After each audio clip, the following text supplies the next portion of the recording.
In the Clive Barker podcast, longtime fans Ryan and Jose interview guests, bring you the news, and take deep dives into Barker-related stuff. In episode 473, we continue the Bookclub of Blood with our friend and Patreon supporter Eric Vandeholt to talk about the Midnight Meat Train. The Bookclub of Blood is a loose discussion over Zoom due to limitations of connectivity because I'm traveling. I'm staying at my mom's house for Thanksgiving time. We had limited connectivity and the sound quality is not as good as usual because I'm just using my laptop equipment and AirPods. But anyway, yep, so it'll be available in audio only this time, not in video, wherever you download your podcasts from. This episode is sponsored by Don Bertram's Celebrate Imagination.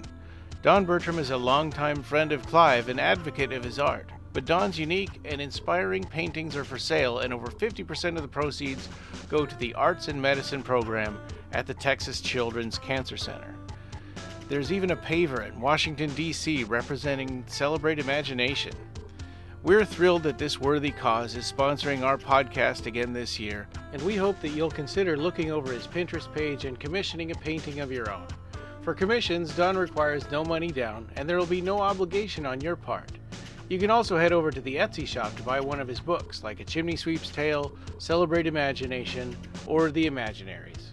Follow the link in the show notes or click on the side banner and let's see what's new with Don Bertram today.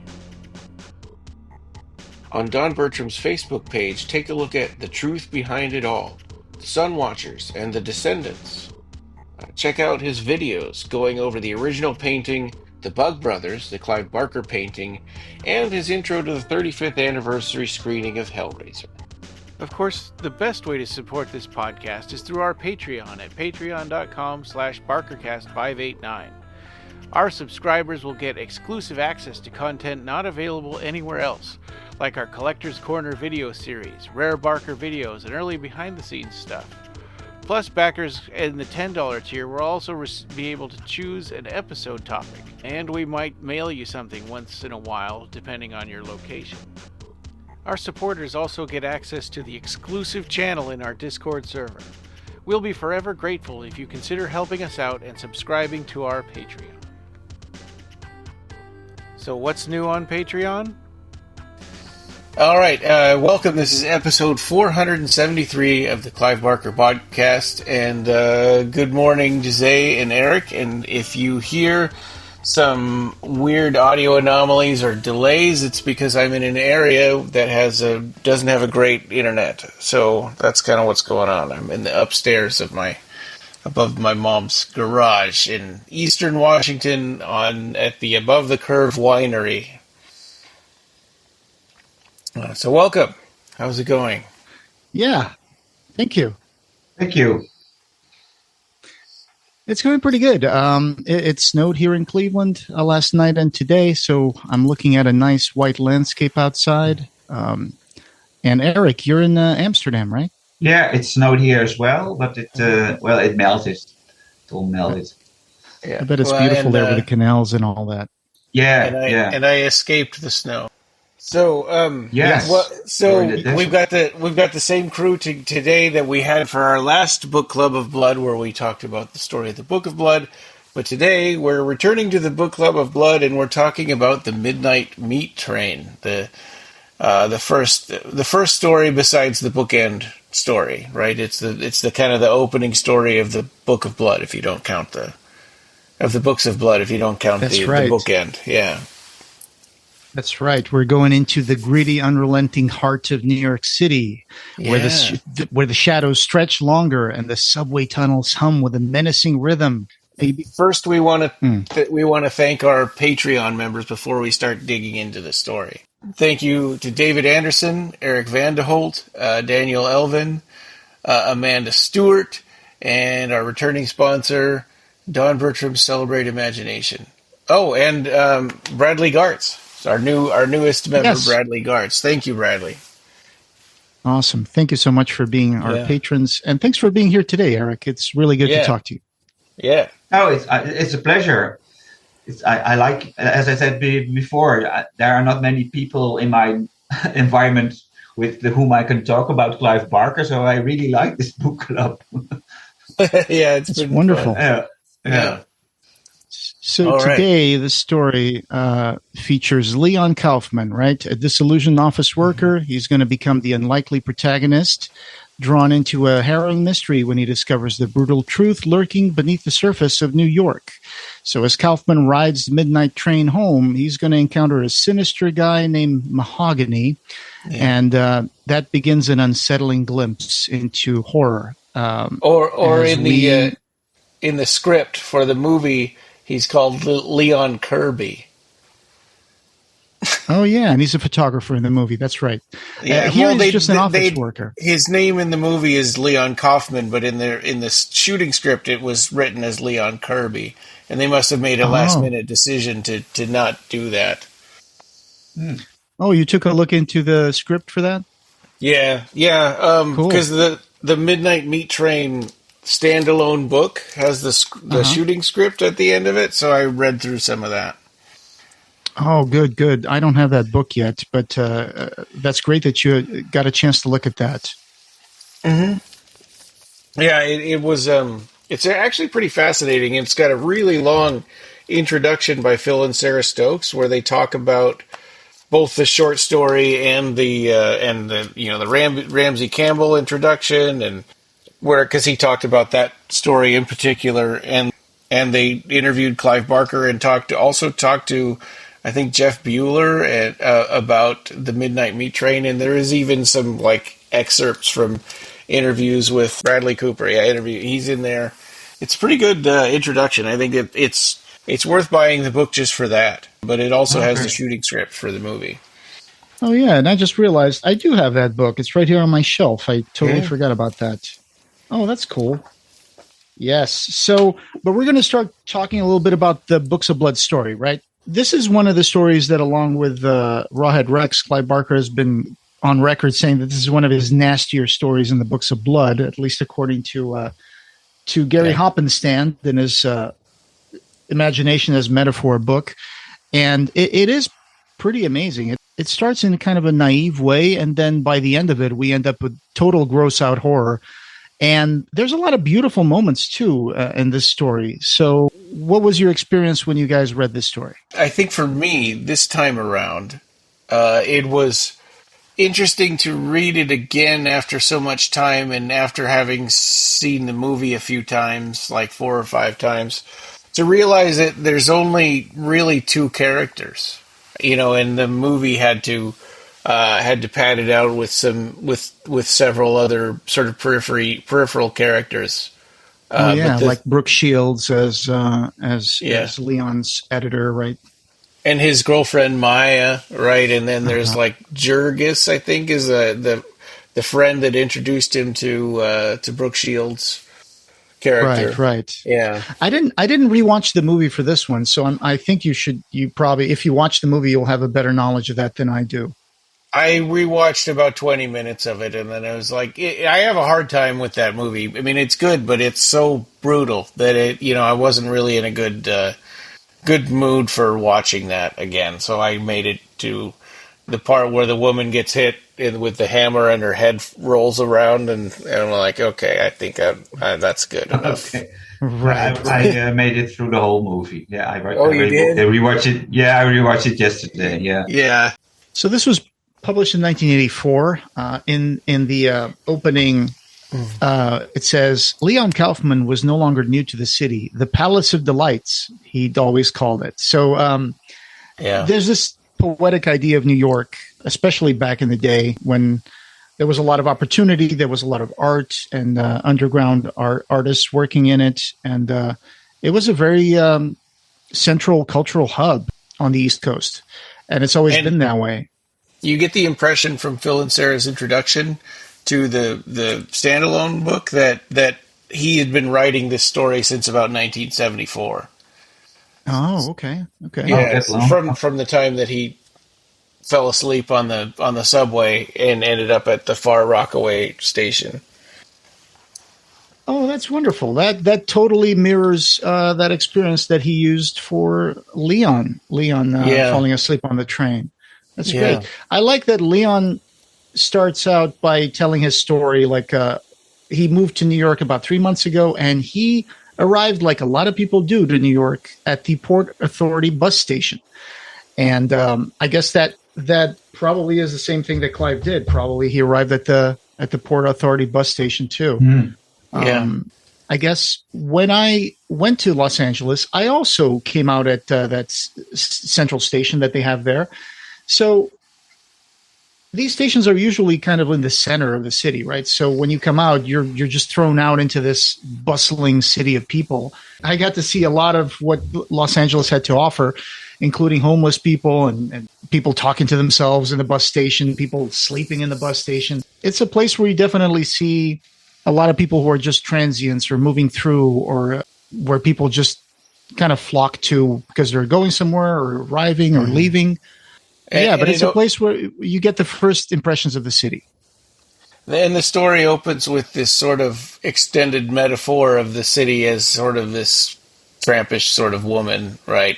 Picking her teeth with the murder victims and pulling all the suicides out of her hair. It's right. Yeah.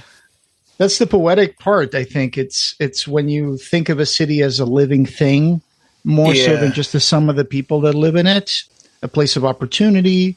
There's a naivete that Kaufman has, because when he comes out of the bus station, he even says, "Oh, New York, I love you."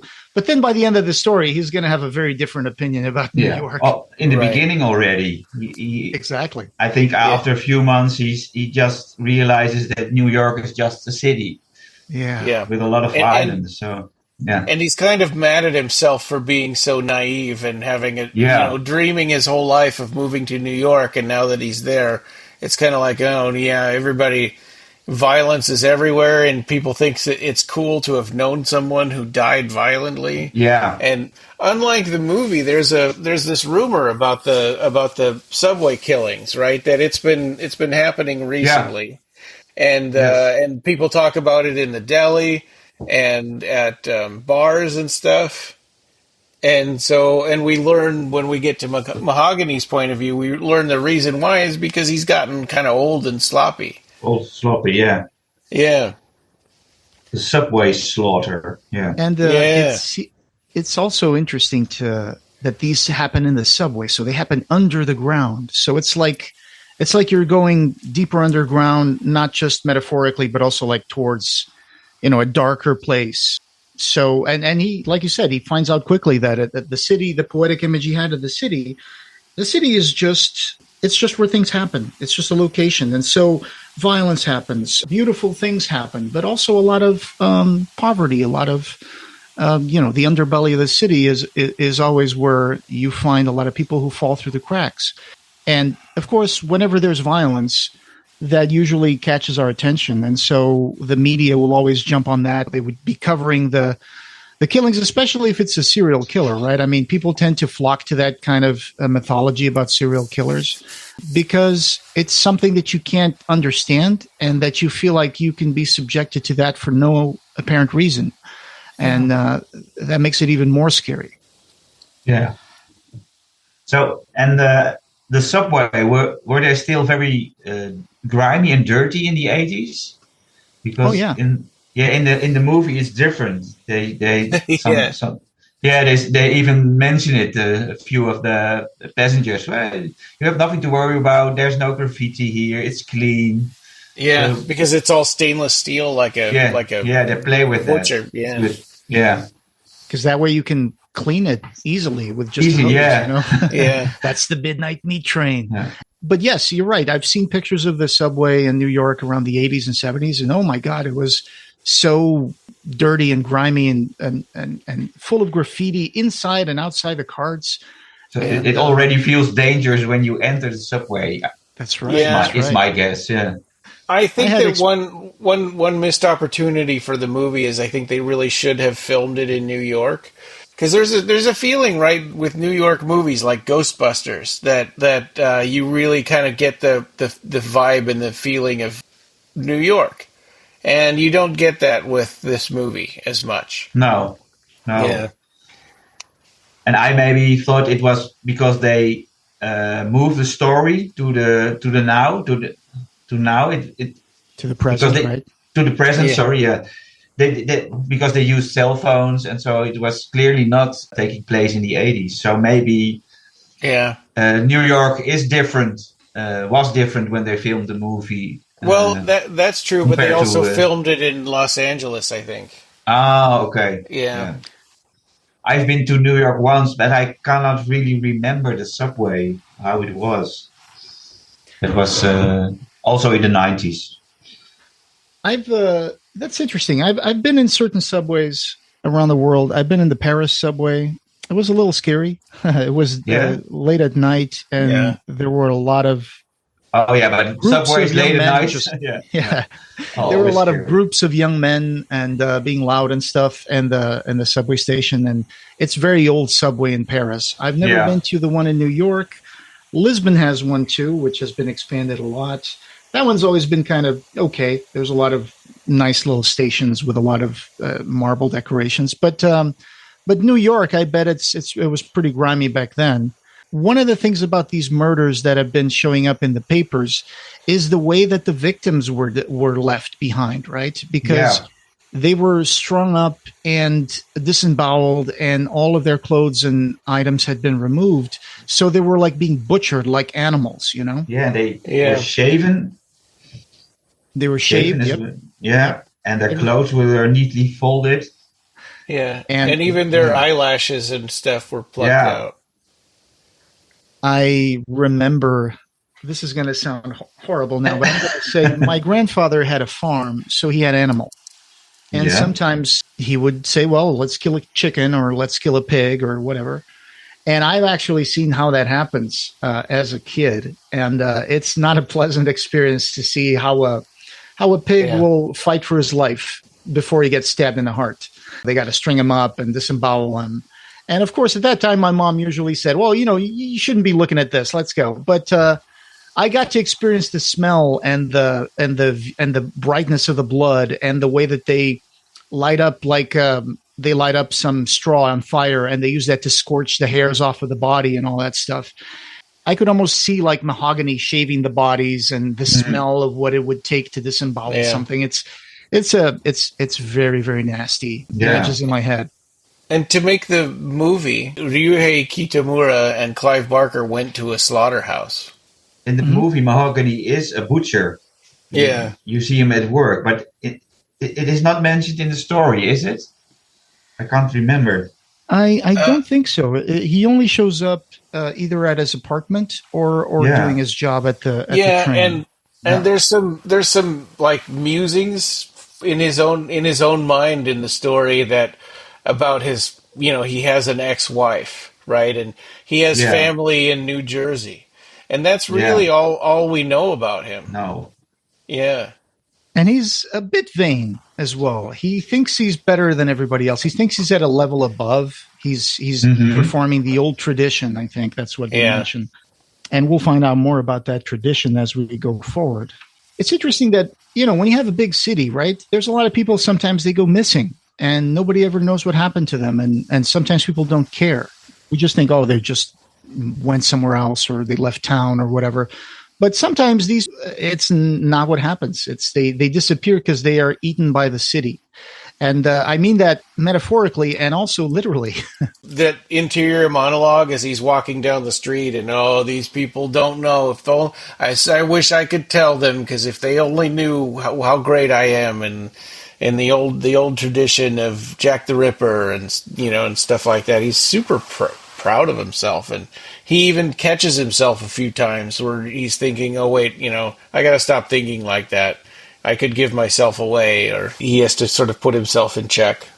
There's also this idea. So while Kaufman is reading the newspaper about the murders, there's a guy that bumps into him and, you know, his coffee falls to the floor. And then that starts a conversation with this bearded guy that's missing a few teeth.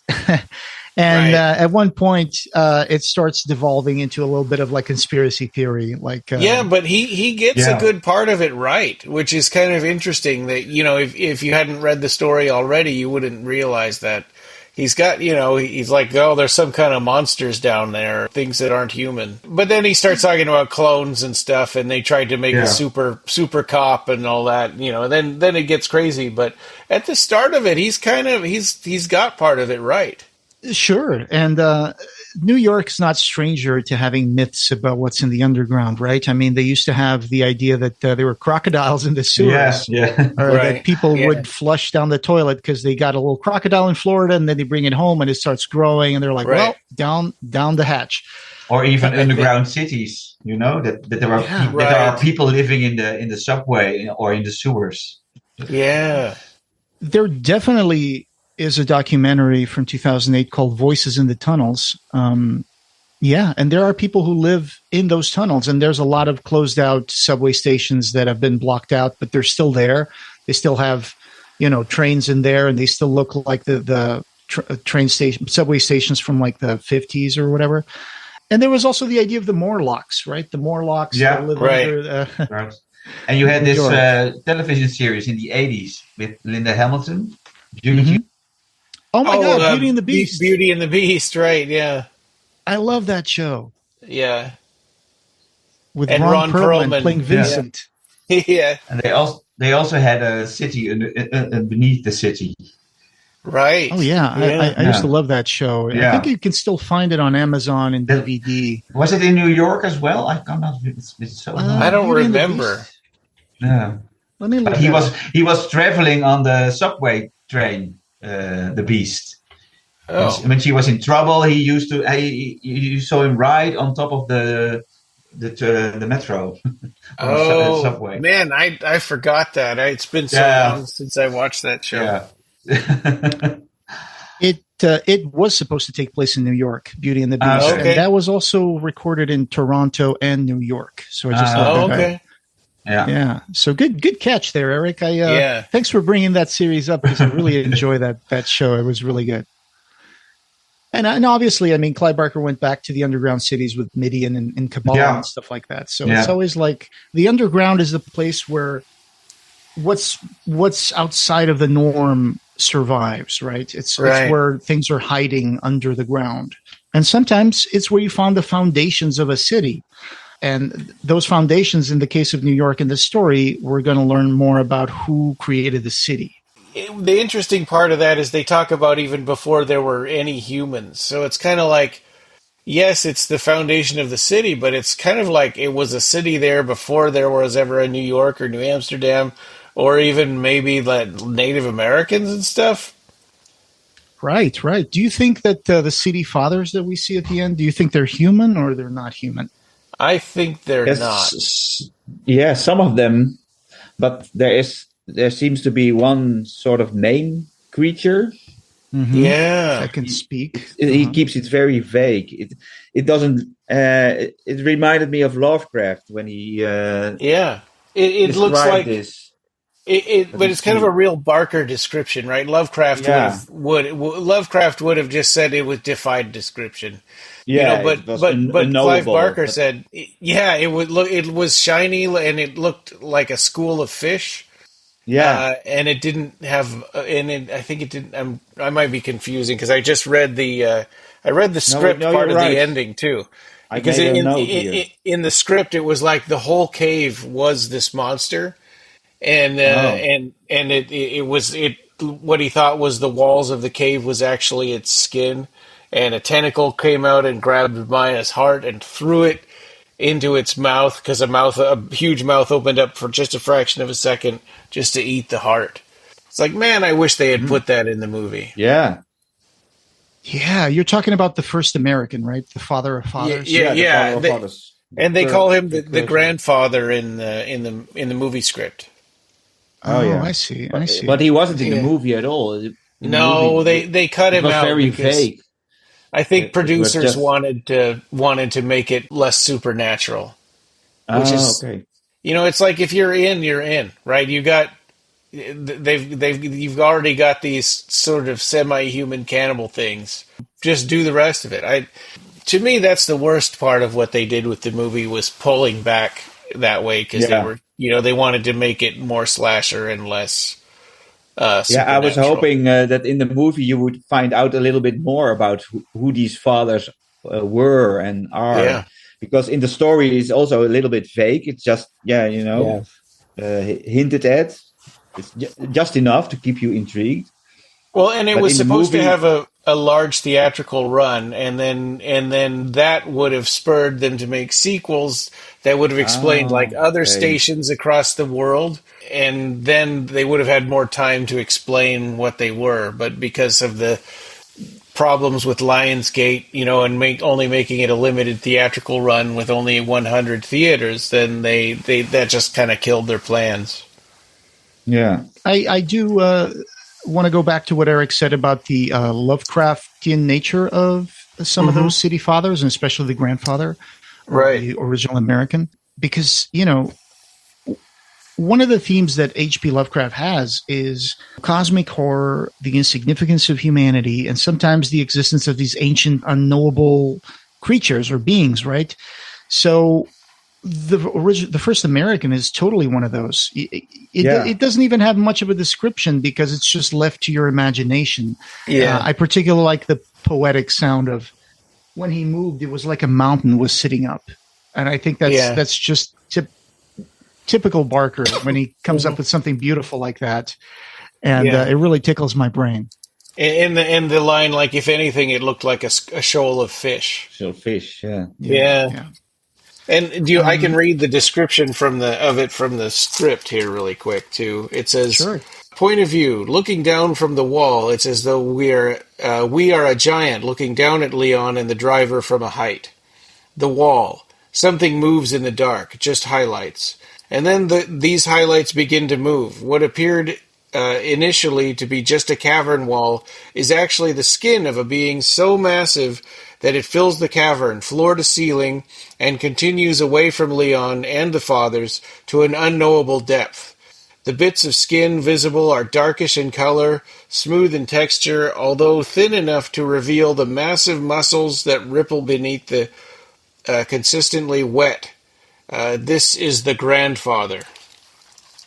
I thought that was really cool, man, and it makes me kind of mad that we missed out on that just because of some stupid producer's idea of what the movie should be. Yeah, I guess that would also take a lot of money to make that a reality. So I'm not sure what the production was, but in the book, the description is much more laconic. It just says, It was a giant without head or limb, without a feature that was analogous to human, without an organ that made sense or senses. It was like anything. If it was like anything, it was like a shoal of fish. 1,000 snouts, all moving in unison, budding, blossoming, and withering rhythmically. It was iridescent, like mother of pearl, but it was sometimes deeper than any color Kaufman knew or could put a name to. That's just amazing. That in the darkness, it's iridescent. It's almost like a deep sea creature, right? Yeah. Right, yeah. The City Fathers, I did think that they might be human. Yeah. But looking at the story, I think their proximity to the grandfather makes them not human anymore, right? I mean, because they're the fathers, they're the City Fathers. Like they're older than any human could be, right? They're probably hundreds of years old.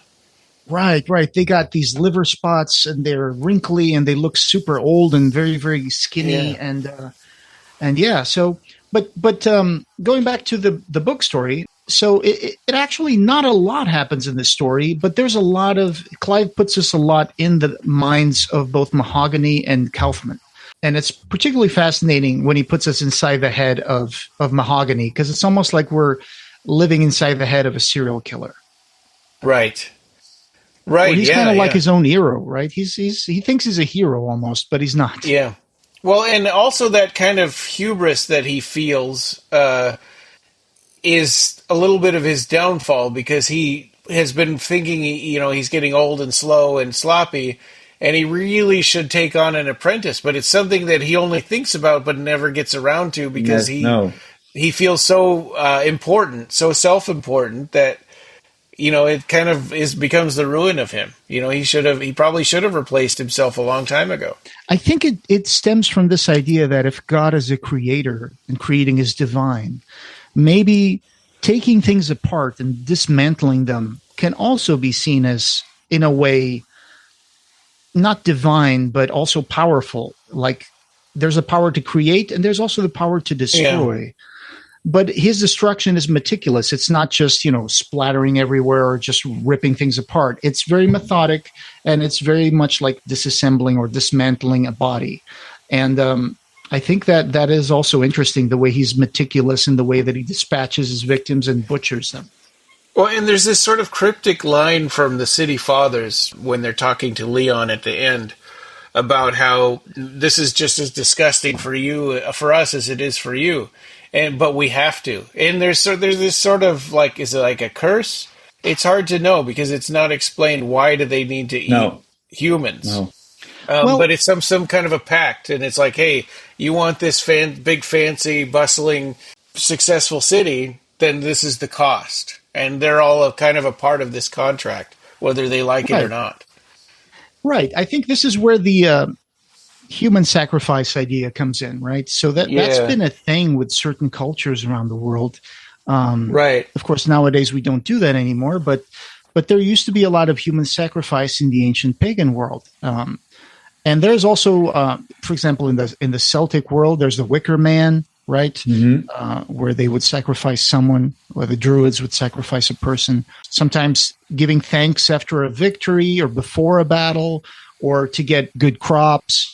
There's also what's called foundation sacrifice, which was the sacrifice of an individual before constructing a new building. And that's not just a Celtic pagan idea. For example, the Japanese, they had something called hitobashira, the human pillar. This was a cultural practice of human sacrifice in East Asia of premature burial before the construction of buildings. So the person that would be buried in the place where the building was going to be made, they call that the human pillar. And, sometimes it was a beggar. Sometimes it was someone who volunteered for it. Someone who had died on that spot, and they built it. So that's something I discovered while I was doing this, especially the Japanese culture human pillar. And I think that's a fascinating concept. The idea that you have a sacrifice to build a building. In this case, we have sacrifices that are ongoing to feed a city. Yeah. Right. Yeah. Yeah. And to feed its success, I think, right? It's a literalization of the metaphor that cities will eat you up. Yeah. Like sometimes if you go to Los Angeles and you don't make it, you're going to get eaten up and spit out by the city.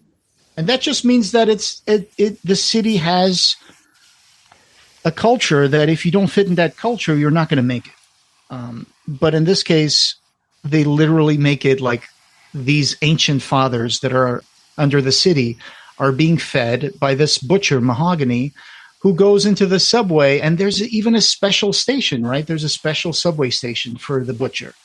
Yeah. Yeah, and I like the way they depicted that in the movie, right, where suddenly the train would just Y off into a different direction, and they're like, "Hey, you missed our stop," and the train just picks up a bunch of speed, and the lights go out, and no, you're going to the other place now. That's right. And in this case, Leon, much like Clive, fell asleep and ended up at Rockaway. He's been reading about the murders, and then he's coming out of work one day. He's tired. He's like rubbing his eyes. He gets out of the building, goes into the subway, falls asleep. And then when he wakes up, he's gone beyond the mirror, right? He's on the other side of the mirror now. He's in the midnight meat train. And we should make this distinction that in this short story, he's an accountant. And he went into work when nobody else was working so that he could get more done. And he worked all the way until like 11 something at night, and he couldn't do it anymore. And then he's like, okay, now I'm going to go home. And that's how he ended up on the subway falling asleep. Yeah. Different from Leon, who's a photographer. Which is also cool. The way they make him a photographer, because that gives him more of a need to witness, right? He's always taking pictures and looking. And it was a way to narrate the story without having all that internal monologue that the short story has.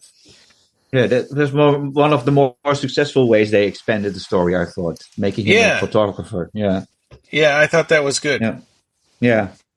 I mean, it's Because only like a 12-page story, I think, right? Yeah. Right. A little bit more, yeah. So it'd be tough to make it really faithful, and still be movie length. Yeah. Yeah, being a photographer gives him that idea of pursuing the story, which is not present so much in the discovering more and more and more. So in the story, it's just one. He takes one ride and he meets Mahogany. But in the movie, he sees glimpses of him at first, and then he starts suspecting him, and then he starts following him, and it's more of a cat and mouse game in the movie. Yeah, that's right. Yeah. Even in the movie, he even manages to take pictures of Mahogany, and he even goes to the police. And he puts it together by seeing a picture of the ring, of Mahogany's ring, when he's holding the door open for that model lady, right? Yeah. And he sees the ring, and then he's putting it together. Wait a minute, he might be the one. That guy, that weird guy that kind of grabbed me when I was following him. He might be the one that was the murderer, and that's what kind of leads him into this spiral of the. I just realized I was wrong. It's 25 pages for the Midnight Meat Train. It was 12 for the Book of Blood. Yeah, that's true. Yeah. Yeah. He goes to sleep in the train. He wakes up, and then he finds out something's wrong. And he, of course, sees that Mahogany has been busy at work. He slips right in the blood. That's right. He slips in the blood. That's right. Yeah, and the movie opens with a scene just like that, but it's a little more. This guy slips and falls really hard and hits his head and kind of gets winded and stunned for a second. Leon just slipped a little bit. He didn't. I don't think he fell down in the short story. No. Right. Yeah. But one of the most horrifying moments for me, both in the movie and in the story, is. Up to this point, we think, it's just one guy who uses the subway to kill people. Nothing supernatural about it. It's just a lone wolf serial killer. There's a part where Kaufman sees he's spying, right? He's scared. He's spying. He's looking at Mahogany. He sees him going towards the first cable car where the driver is. And he thinks, oh, my God, he's going to kill the driver. And then door opens and the guy goes hi, hey, what's up? We're almost there yet. And it's oh my God, the driver is in on it. So this is a whole systemic thing. Yeah. This is a whole there's a team of people. Yeah, it is a conspiracy.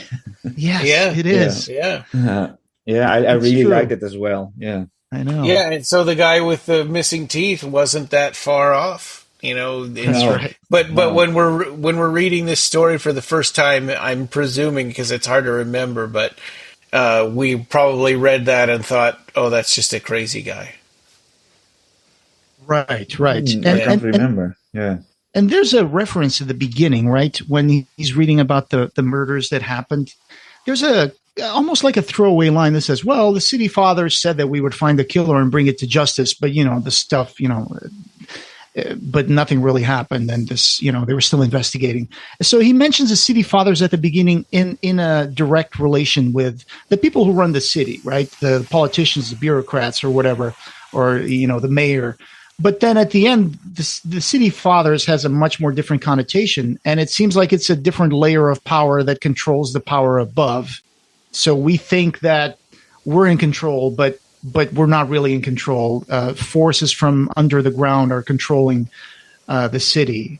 And there's this whole system put together to feed these people. So the butcher is butchering these bodies. And there's a part where he's even looking at a theater and the people coming out. And Mahogany is thinking, well, these people, no, I need one that's going to be hefty and heavy so we can have a lot of meat. Trying to pick out which one. He wants athletic, muscly people. Which is getting harder and harder for him because those people can fight back. Right, and he's getting older.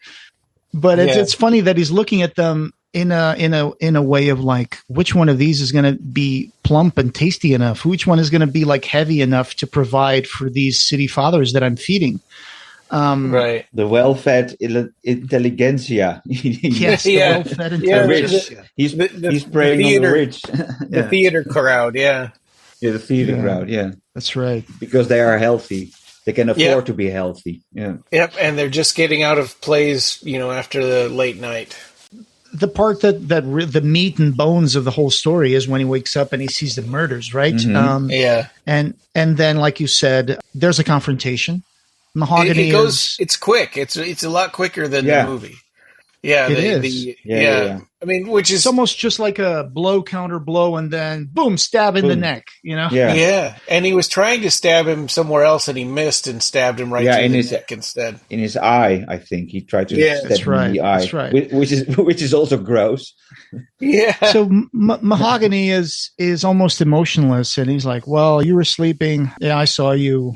I don't know why you didn't leave the train, but now I'm going to have to take care of you too." And there's that quick fight, right? So there's some slipping, there's some like slapping against the meat. And like you said, he finds an instrument and he tries to stab him in the eye, and he stabs him in the neck instead. So that's the end of Mahogany. Yeah. Can you guys, I read the story twice while I was leading up to this, and I still can't remember where he got this knife from. It says here that he pulled out the knife from a body. Oh, okay. I think.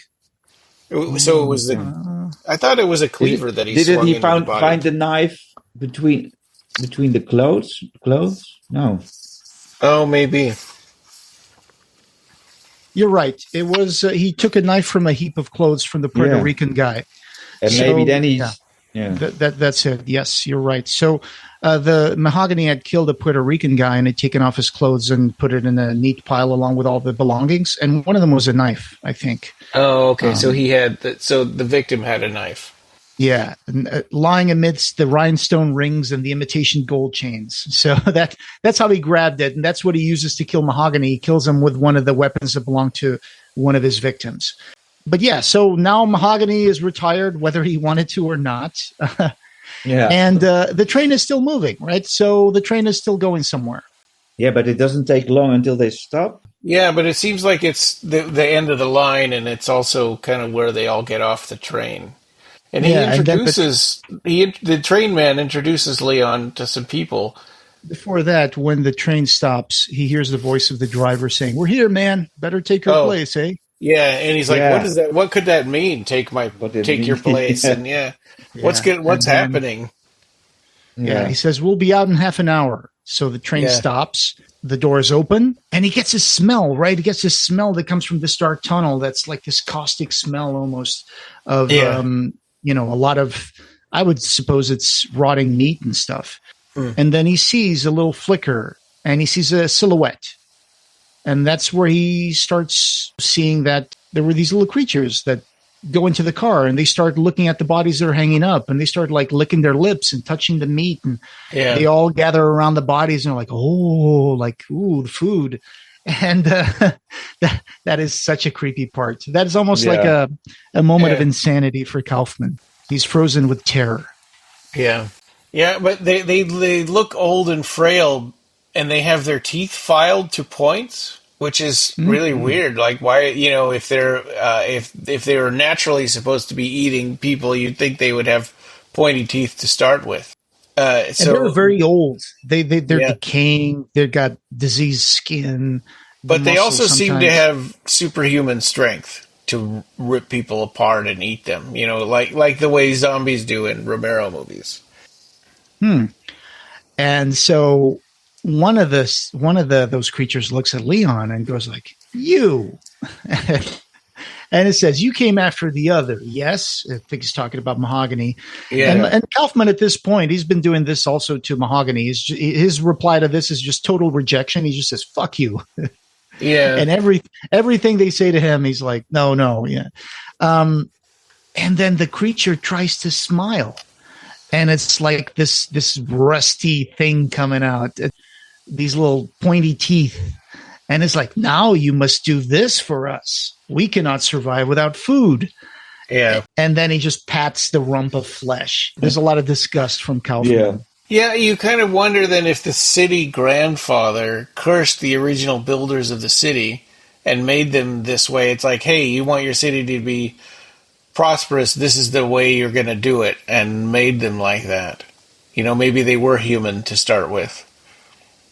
Yeah. Then that's when he asks him what they are, and And they say that, we're older than anything living. So this goes back to what Eric mentioned, like Lovecraftian. Mm-hmm. So it's almost like they're human, but they look human, but they might just be a civilization that preceded the humans. It's kind of hard to tell. Yeah, you don't really get any answers. It's left to your own imagination. Mm-hmm. Yeah. Maybe they are the Dutch, the first settlers. Right. There you go. These are Dutch. I'm telling you, Dutch settlers, New Amsterdam. That's right. Yeah, so they'll be like 400 years old. Yeah, we found this Lovecraftian creature, and we built a settlement above it. Right. That's what happened. Yeah. Maybe that's just what Dutch people are like. You should see the subway in Amsterdam. Oh boy! Oh, man. Especially at 2 a.m. on a Saturday. You say Amsterdam is beautiful, but we know why. Oh man, there's a reason. Yeah. So if I can correct myself, the creature does tell him that when he asks what they are, he says, "Do this for us and those older than us, those born before the city." Yeah, it's a mix. They're a sort of mixture of different creatures. Right, I missed that part. He says. The one before us, I think that is when he points to the cave and Kaufman starts walking and the guy says, go on. He's all, completely alight with ideas in his head. Like, oh my God, this is what the city is. Like, are these the people who create cities? Is this something that happens in every city? Mm-hmm. Like, are we just being controlled by this under the surface kind of horrible secret? And he just keeps walking down the tunnel until he finds this area where the air seems very still and there's something in front of him, and he falls to his knees as he looks at the original American that we've mentioned before, right? Yeah. It's also kind of an interesting metaphor for civilization, right? And the way that we have to repress or push down to the underground all of our the subconscious mind, right? Yeah, and our primal instincts, and it's like that's the secret heart of the city surviving, is that got this pretense of civilization and social contract, but in reality, all of that stuff still exists. It's just down where you can't see it. That's right. There's also a certain ugliness down here, and also in the way that Mahogany tells him, like just before Mahogany tries to kill Kaufman, he says, "Oh, a dirty little Jew like you." I know. And this idea that, there's this dark secret to society. There's this dark heart where people are just selfish and racist and xenophobic, and all of the bad things are there. And we push it down, like you said. That also may be in part just Kaufman's own feelings of superiority. True. True. Yeah. That's right.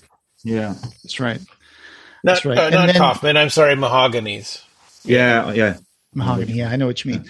That's the part where he completely flips, and then he comes back and he sees the city fathers. He sees the body of Kaufman. Now it's been decapitated, and the little tiny humanoid creature says, "Serve us." Yeah, and in silence. Ugh. Yeah. And Kaufman is just frozen, and then he says, like you said, in silence. And then he uses his little clawed finger, approaches Kaufman's face, opens his mouth, sticks it in his tongue, rips it out. Yeah, and eats it. And eats it. Yeah. So now the sacrifice has been done, and now he's become digested by the city as well, right? He's become absorbed into this system. And I think he becomes almost childlike. The driver takes him back into the train, and he's regressing to almost like this catatonic state. And as he's laying on the midnight meat train, going back to the surface, he's like on the floor, crying, fetal position.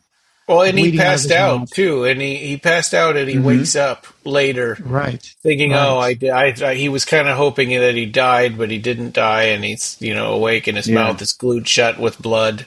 And his transformation is almost complete. Like, he wakes up and the driver says, well, this is it. They really like you, so you got a lot to do, a lot to learn before tomorrow night.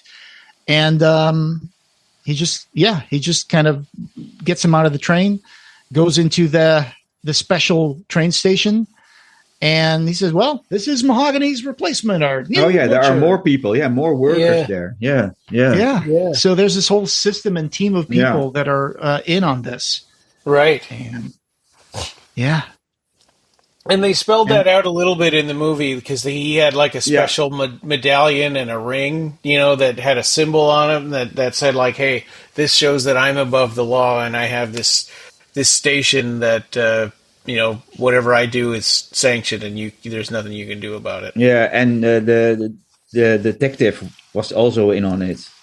At the end, you found out that she is also in on it. So yeah, and another thing that's almost Lovecraftian is this idea that the role of humanity is to serve these powers that be, these cosmic horrors. So he's so overwhelmed by this whole situation, and now that he's been taken in, he knows the secret, and now it almost like he's trapped in the secret. Now there's no way he can escape. We don't get to see what happens afterwards, but we do see his falling to his knees as the sun is rising, and he sees the city and people are starting to come out. He falls to his knees. And it's almost like at the end of 1984 when Winston says, I love you, big brother, at the end. He's also given up, and he's kind of resigned himself to this horror. Yeah. Because we don't want to give up everything that we have just because we learn the secret of it, I guess, is maybe what it's saying. And there was an interesting part in the movie when you're watching the very beginning, the very first killing with the guy with the suit who falls down in the blood. So you find out that the killer was Leon, right? So the very opening of the movie, it's Leon Kaufman is the one who's the killer, and they obscured his face and didn't let you know at first, but you could see that he was kind of sloppy and didn't know what he was doing, and he was smashing this guy over and over with a hammer. That's when that guy slips in the blood and falls over. Right, and so in the book, we don't really get to see how it works out for him taking over the job, but in the movie, they gave us a little bit of that. But most people don't really realize that because they're not watching it over and over like we did. No, and you realize it at the end. It's so you go back to the very beginning and go, that's Leon doing that first killing. I didn't notice this the first time I saw the movie. I noticed this yesterday. I said, that it was a flash forward, the first scene. Yeah. Because I didn't rewatch the movie, I just remember, is Bradley Cooper at that scene shown as wearing a suit and having a shaved head? Yeah, at the end. Yeah. Yes, yeah. Yeah. Yeah. He's been transformed and integrated into the horror. Yeah. Yeah. I like that. It's really good. Ancient terror in the modern cityscape. I love that kind of idea. That's really good. Yeah. Yeah, so this is a short and brutal story. The way they described it in the introductions and stuff is saying it's kind of without humor, which I think is pretty much true, yeah. Yeah, there's also always some dark humor in Clive Barker stories, I think. So always, some sentences, some I don't know how to describe it. I smiled a couple of times. Yeah. Well, one thing, like when Kitamura met Clive Barker and he said something about like, why are you keep letting people make your movies adaptations that are shit? And I was like, wow, that's really not fair. I mean, what is he talking about? Because at that time, there was only Hellraiser and some sequels, right? And Nightbreed and Candyman and Lord of Illusions. Most of them were made by Clive Barker. So I don't know. Maybe he was confusing him with Stephen King. Yeah, right. Stephen King definitely has that problem. Has a lot of shitty movies. Yeah, right. And he could be talking about Hellraiser sequels, but those aren't adaptations. Maybe, sure. Yeah. Well, I mean, he did have Rawhead Rex and Transmutations, which could be considered a little shitty. Yeah. Well, Transmutations isn't really an adaptation of anything. Just of Nightbreed was interfered with, I would say. Yeah, it wasn't a commercial success, so maybe Yeah, interfered with. It was really good. we had really good. Bradley Cooper is a great actor, of course. He's become a multi-award winning actor. So I think, was this before or after he did Silver Linings Playbook? I forgot. I think it was before. I think before. All he had done was television, I think. He's a really good actor. I really like every movie he's been in. Yes. Yeah. Oh yeah. And the whole casting for Midnight Meat Train was great, I think. You know, and Mahogany, the actor that played Mahogany was great. He was different. He was quite a bit different from the book, but he was more intimidating for sure. He didn't speak at all, and I like that choice. Yeah, except he says welcome. Well, welcome at the end. Yeah, you're right. Yeah, he has one word. One word. Yeah. The movie does have some funny moments, especially the one where the guy gets hit with a hammer and one of his eyes pops out. Yeah.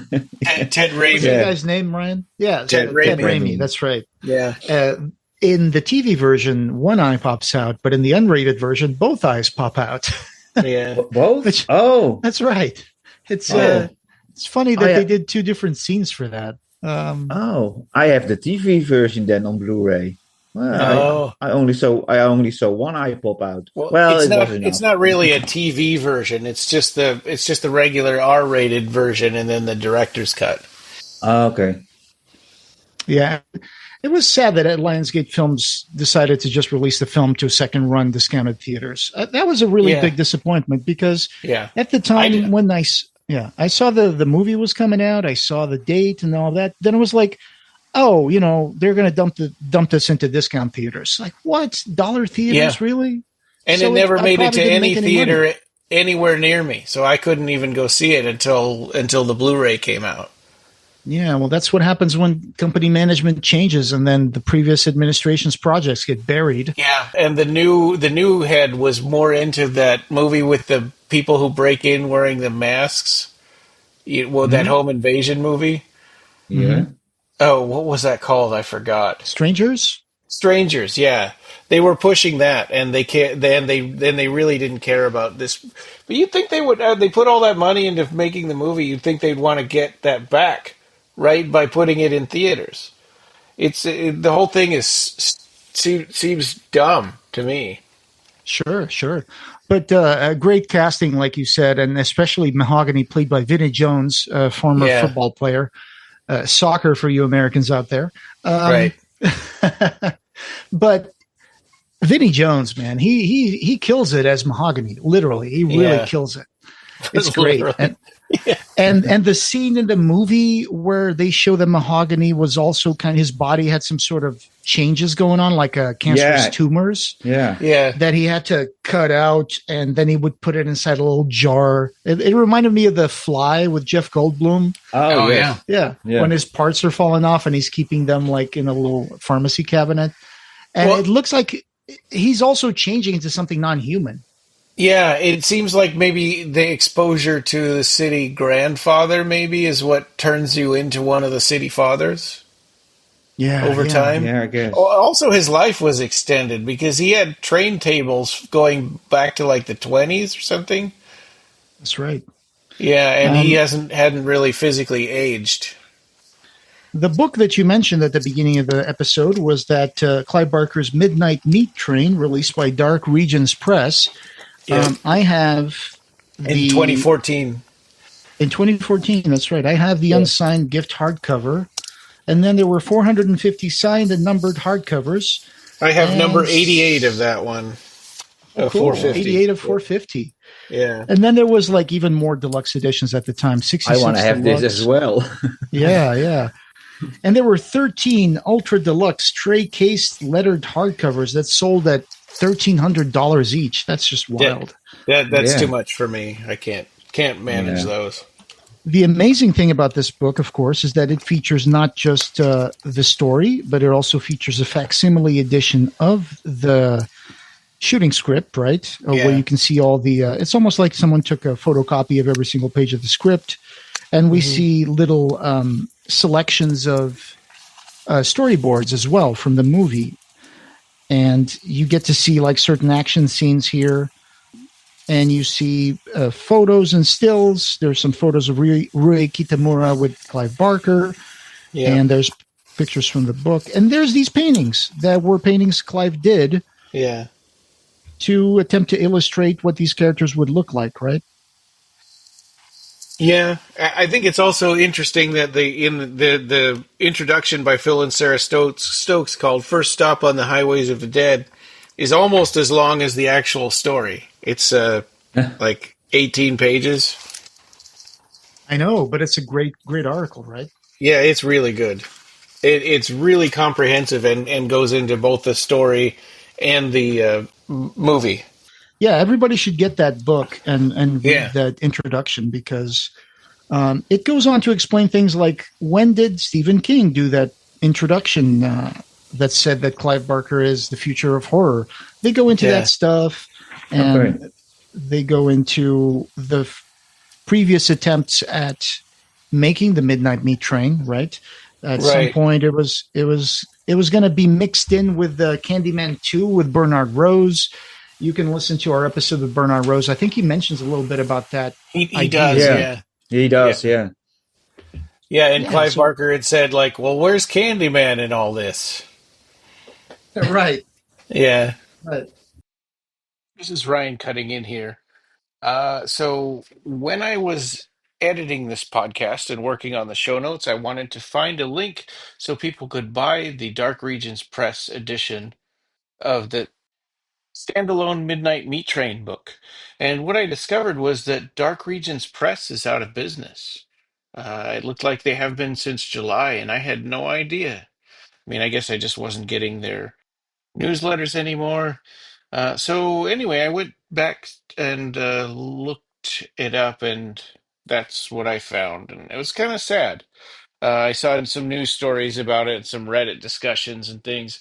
Dark Regions Press used to be a sponsor of ours, and so it's kind of doubly sad for that reason. And they made a lot of great Clive Barker books, like editions of Clive Barker books. So I'm sad to see them go. Okay, we put an Amazon link to buying this book, and we'll just bring you back to the episode. This is an amazing story. I remember when I bought this book, I started reading it, and by the time I was done with the story, I was actually crossing an avenue called the Avenue of the United States of America. And as I was reading that, it said something about Leon walking in the Avenue of the Americas. And I was like, I better not get into the subway. Yeah. I have never been to New York, except for in the airport, on my way to somewhere else. But I felt like New York was I guess would be the third character of the short story, right? It plays a really big part, and it's kind of the secret history of, a fictional history of New York. And I kind of wish that the movie had done a little bit more of that. And the studios had insisted when they made the movie that they hire a Japanese director, because a Japanese horror was kind of getting big with like the remakes of like The Ring and The Grudge and stuff like that. And so they're like, they had a different director picked out, and the producers told Clive that they needed to hire a Japanese director. And so I think that, it's a great movie, and I think he was a good director and he did a good job, but he's not from New York, and he's not, so that aspect fell a little bit by the wayside of the story. Yeah. Yeah. I think, I agree. They tried to film around the fact that they were shooting subway scenes in Los Angeles. So you don't get to see a lot of iconic stuff from New York subway. Yeah. But I got to rewatch the movie. I haven't watched it for this one. I just read the story, and I looked into some stuff to remember what the movie was like. But the movie had Bradley Cooper, Leslie Bibb played Maya, Vinnie Jones played Mahogany, Brooke Shields played Susan Hoff, and Roger Bart played Jurgis. Yeah. Yeah, and as I was watching the movie last night, and it was kind of late, and I'm thinking, do I really want to see what happens to Jurgis again? And I'm like, no, I think... that's awful, yeah. Yeah, I think I kind of like him, and I think no. I was like, I don't think I'm in the mood for this. I think he dies hanging upside down, naked. Yeah, it's yeah. And I also reread the comic book adaptation in Tapping the Vein, but oh wow, yeah, it's a very literal version. It's not an adaptation. It's you can, if you put the book beside it, it's the text is the same. So yeah, probably truncated a little bit, right? Because there's not quite as much monologue. Yeah. Oh yeah, that was book 3 of Tapping the Vein. Yeah, I totally forgot about that. Good catch, Eric. I have to pull that out and see if I can read it again. Yeah, and I don't have access to that. I forgot, so I didn't bring that either. But that's a good point. Okay, it's very faithful. But I imagine the creatures a little bit different than how they portray them in the comic. But that volume has Midnight Meat Train. I think it has Pig Blood Blues, and right. I have a bundle. How do you call it? An anthology, right? Anthology. Yeah, I have all the versions in one issue. Yeah. Third issue had Midnight Meat Train and had Pig Blood Blues. It had the Skins of the Fathers, and then it had the one about the golem, the statue. What's that name? Human Remains. Human Remains. Yeah, there we go.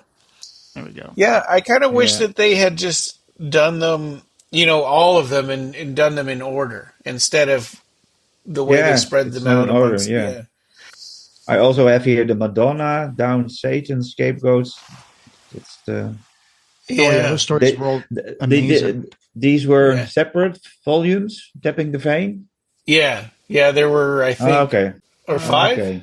I forget, but that's right. And then there's also the Eclipse graphic novels that were individual stories, and that did some more of them that weren't done in the Tapping the Vein. Yeah, I think Klaus Janson illustrated the Midnight Meat Train. I'm looking at a page where Kaufman is sitting on the floor of the cart and is looking at all the bodies dripping blood into buckets. Oh yeah. It's very text heavy, but there's big splashes all through the story. Mahogany is very is huge. He's very corpulent. Yes, he's enormous. Obese. He looks like the Kingpin from the Daredevil story. Yeah. Wow. Yeah. That's a good adaptation. I got to get into that. I totally forgot. Thank you, Eric. Yeah, but it's interesting because in the story there, when he's walking down the street, he's like, nobody would ever, assume, or nobody would ever think twice of me. They don't even make a second glance at me. But they don't know my secret, and it's kind of like, to them, I'm just like an over 50 balding, guy, middle aged. Yeah. I was reading the retro review that our friend Rob, did back in the day. He also mentioned that he was super excited to have it come out, and then it didn't come out in the initial release date. I'll put the link to that Robbie's review as well for show notes, so you guys can go read what he thought about it. It's important to get Rob's voice in this episode as well. So go read that retro review. Yeah, that's a good idea. He did a lot of those retro reviews, and they're all pretty good. It's interesting to get his point of view. Yeah. So what's coming up next?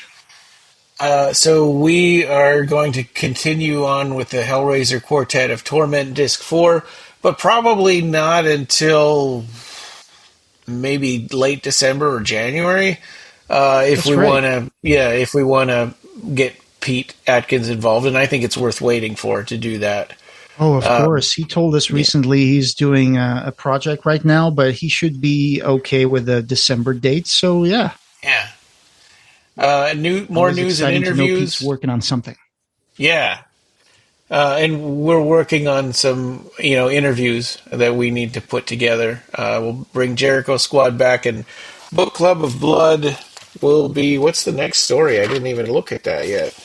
Looking forward to that. Looking forward to playing a little bit more Jericho Squad. And then the next story for the Book Club of Blood is going to be The Yattering and Jack, right? That's what you were saying at the end there. Yes. Yes. That's going to be a really funny story. That's with a lot of stuff to go through, including that TV adaptation with Fonda Caro. Actually, where he plays a little imp. It would be fun to revisit the Yattering and Jack around Christmas time. That would be good timing. Oh, I agree.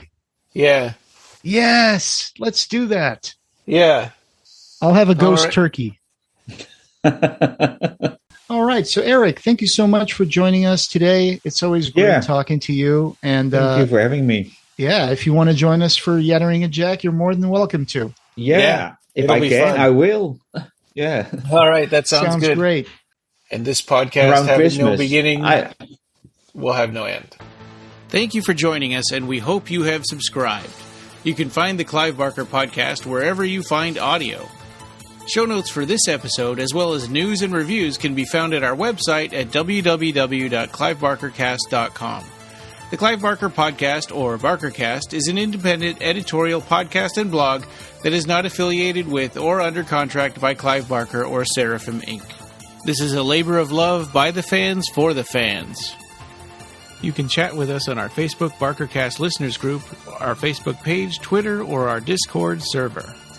The best way to support us is to buy our book, The BarkerCast Interviews Occupy Midian, available in hardcover on Amazon and ebook on Amazon and Apple Books. Fundraiser 10 is all about Patreon this year. Become a patron to get access to exclusive stuff, pick an episode topic, and maybe even get cool stuff in the mail. You can also buy a t-shirt on our TeePublic store. Go to tpublic.com and search for BarkerCast. Leave a message for us using the SpeakPipe link on our blog. Opening and ending music generously provided by Ridenour. Thanks for listening.